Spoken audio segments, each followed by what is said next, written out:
Hello viewers, আসসালামু আলাইকুম। কেমন আছেন সবাই? আশা করি সবাই খুবই ভালো আছেন। আজকে পূবালী ব্যাংকের বা ই-ব্যাংকিং অ্যাপের একটা ফিচার নিয়ে কথা বলবো। সেটা হচ্ছে কিভাবে আপনি অ্যাপ থেকে মোবাইল রিচার্জ করবেন। ভিডিওটা খুব লং করব না, খুব শর্টকাটে বলছি। আপনারা ব্যাংক রিলেটেড যেকোনো তথ্য, পূবালী ব্যাংক নয়, ব্যাংকের যেকোনো প্রকার তথ্য জানার থাকলে আপনি আমার ভিডিও নিচে কমেন্টস করবেন এবং চ্যানেলটি সাবস্ক্রাইব করে সাথে রাখবেন। কারণ আমরা যেহেতু নিত্য নতুন ব্যাংকিং করে থাকি, বিভিন্ন ফাইন্যান্সিয়াল ইনস্টিটিউশনে জড়িত আছি, আমাদের যেকোনো বিষয় জানা থাকতে পারে। আপনার যেকোনো ব্যাংক রিলেটেড ইনফরমেশন জানা থাকলে আপনি আমার এই ভিডিও নিচে কমেন্টস করবেন, আমি ট্রাই করবো আপনাকে সঠিক উত্তর দেওয়ার জন্য। শুধু যে এই রিলেটেড ভিডিওর কোয়েশ্চেন হতো বিষয়টা এরকম না, আপনার যে কোনো প্রশ্ন থাকলে আপনি করতে পারেন। সেই জন্য চ্যানেলটি সাবস্ক্রাইব করে সাথে থাকবেন। তো আজকে কথা বলছি পূবালী ব্যাংকের পাই ব্যাংকিং অ্যাপ থেকে আপনি কিভাবে মোবাইল রিচার্জ করবেন। আপনারা দেখতে পাচ্ছেন অলরেডি আমি আমার অ্যাপে লগ ইন করে রেখেছি এবং এখানে একটা রেড রেড সার্কেল করা আছে রিচার্জ। হ্যাঁ, আপনি মোবাইল রিচার্জ করার জন্য আপনি রিচার্জ বাটনে এই অপশনটি যখন ক্লিক করবেন আপনাকে নতুন একটা ইন্টারফেসে নিয়ে যাবে, যেখানে দেখুন আমি রেড করে রেখেছি এন্টার নেম অর নাম্বার।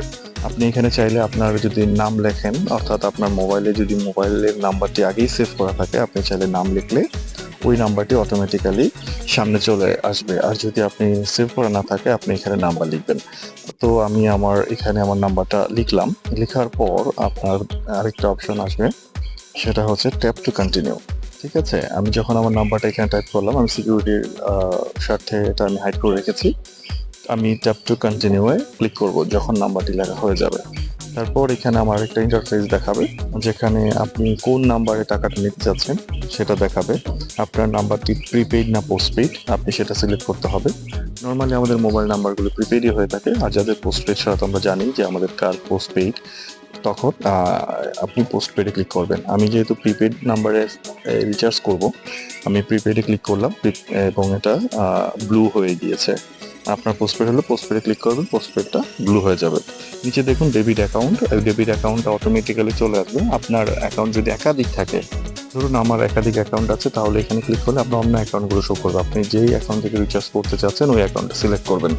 তো আমার যেহেতু এখানে একটা অ্যাকাউন্ট আছে, আমি একটা অ্যাকাউন্টে সিলেক্ট করে রাখলাম।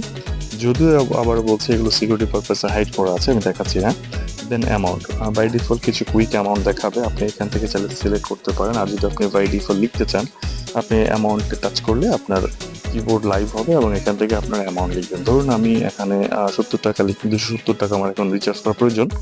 আমি বাকি অপশনগুলো লেখার পর 270 লিখতাম এবং ডান পাশে দেখুন অ্যারো আছে। হ্যাঁ, একটা তীর চিহ্ন দেওয়া আছে, রেড করে রেখেছি আমি। অ্যামাউন্টটা লেখার পর এই অ্যারোতে ক্লিক করবেন।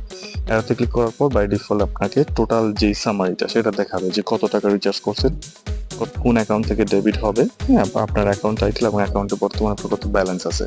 যদি সবকিছু ঠিক থাকে তাহলে আপনি কনফার্মেশনে ক্লিক করবেন, অর্থাৎ নিচে দেখুন কনফার্ম বাটন আছে, ওই কনফার্ম বাটনে ক্লিক করবেন। কনফার্ম বাটনে ক্লিক করার সাথে সাথে আপনার মোবাইলের রিচার্জটা হয়ে যাবে, আমাকে সাকসেসফুলি মেসেজ দিবে যে আপনার মোবাইল রিচার্জ সাকসেসফুল এবং আপনার অ্যাকাউন্টে টাকা চলে যাবে।